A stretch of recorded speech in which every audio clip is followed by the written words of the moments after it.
No, ne povem vam, kje sem. Zato, ker rad bi ta košček Slovenije, ta košček raja ohranil in imel rezerviranega samo zase. Ne bi rad, da bi se tukaj sprehajala cela gruča turistov. In ne mi zameriti, ker sem tak sebičnež. Ampak menim, da je med lastniki tiguanov zagotovo še kakšen takšen, kot sem jaz, tak sebičnež.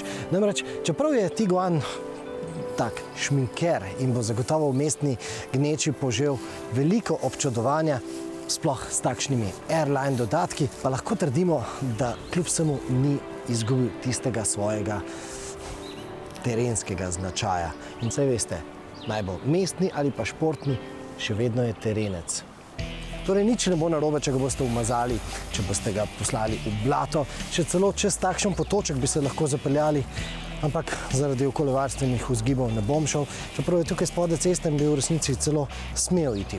Ampak kar hočem povedati, Tiguan je tiste sorte avto, ki je sicer namenjen, da bo čez teden vam nudil zadovoljstvo v mestu, ampak čez vikende oziroma v fraj dnevih vam bo nudil veselje.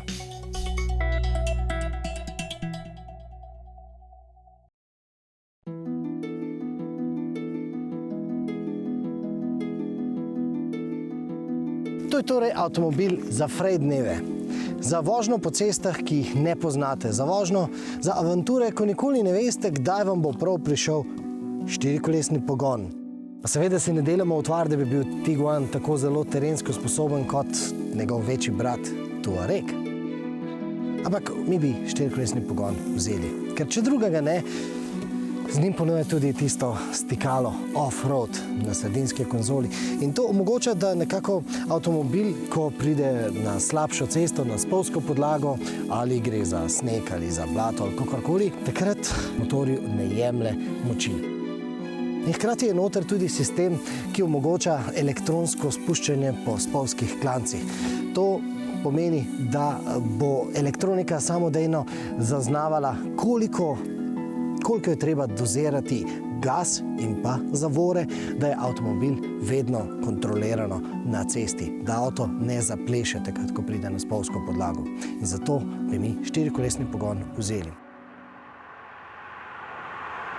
In ta izbirnik voznih režimov pride prav tudi takrat, ko si privoščimo vozniške užitke tiste druge sorte, tiste v dinamični vožnji. Sem gor na to planoto sem se pripeljal po ovinkasti cesti in Tiguan je v vsakem ovinku bil v tem športnem programu ves čas zelo odziven. Iz ovinka je vlekel brez obotavljanja in ta stvar je pomembna zato, ker je danes marsikateri terenec zamorjen z motorno elektroniko, ga inženirji načrtno zamorijo, zato da ne da vse od sebe vsega tistega, kar bi dejansko lahko motor ponudil. Seveda je v zadnji okoljevarstvo. In pričakovali smo, da bo teh okoljevarstvenih popravkov s to prenovo še bistveno več. Naprimer, da bo avtomobil postal hibrid, da bo en del nalog prevzel električni motor. Recimo tisto popolžje speljevanje in naprej nazaj pri parkiranju ali pa recimo pri manevriranju na mestu. No, takšno funkcionalnost ponuja bencinsko gnani Tiguan.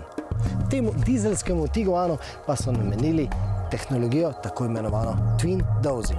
Gre za to, da so dodali še en katalizator. Avtomobil ima torej najprej pri motorju en klasičen katalizator, potem ima zraven filter trdih delcev, potem pa je tukaj direktno za motorjem nameščen sečninski katalizator. Ta seveda preko doziranja tekočine AdBlue pobere dušikove okside, ki nastanejo pri nizkih hitrostih, pri speljevanju recimo in pa pri hladnem motorju.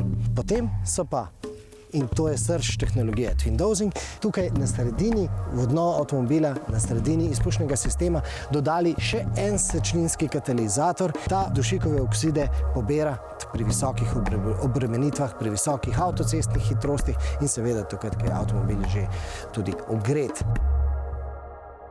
No, nočemo ocenjevati, ali je Tiguan tako zelo odziven v športnem načinu, zato ker ima to tehnologijo twin dosing. Je pa dejstvo, da je seveda prijetno vedeti, da hitrejša vožnja, dinamična vožnja ni več tako zelo okolju škodljiva, kot je bila nekoč.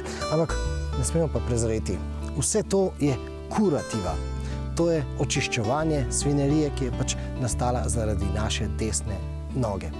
Seveda, če želimo biti okolju prijazni, moramo najprej umiriti tudi našo desno nogo. A ja, pa še to.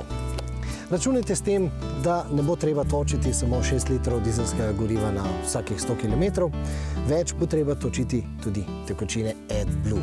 Seveda, 2 katalizatorja porabita bistveno več tekočine.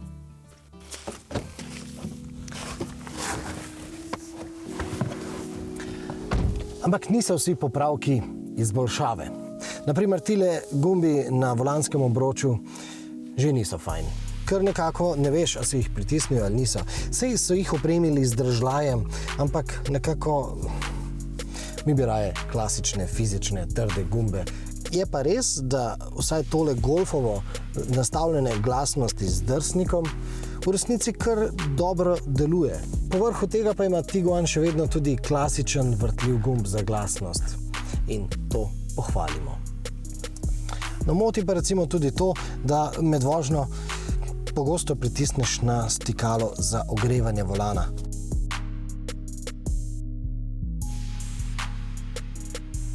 No, družinska funkcionalnost je tudi na zelo visokem nivoju. Morda bi si želeli, da bi bil avto na momente malenkost bolj udoben.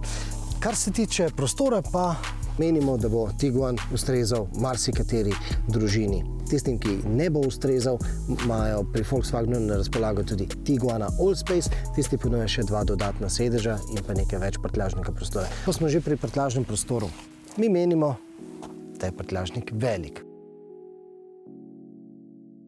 Ko pa pridemo na področje asistenčnih sistemov, no, tukaj pa je Volkswagen zagotovo v prvi ligi. Je pa res, da nam v tem primeru ni jasno, zakaj Slovenija ne bi bila primerna za uporabo Volkswagenovega prediktivnega tempomata.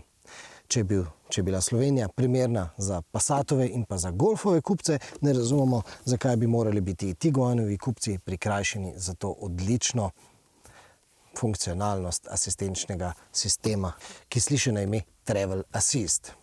No, bomo raziskali.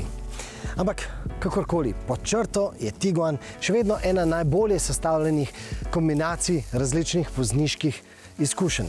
Praktično za vse je primeren, v vsem je vsaj dober. In to ne samo v reklamah, ampak tudi v praksi. Preprosto ne sme manjkati na vašem ožjem seznamu, če kupujete avtomobil cenovnega ranga blizu 40 tisočakov. Ampak kakorkoli, ste se že naročili na naš kanal, na njem boste našli tudi test predhodnika Tiguana in pa seveda tudi teste najbolj svežih Volkswagenov, se pravi novega Arteona, pa seveda Golfa in seveda ID-ja. Vabljeni k ogledu.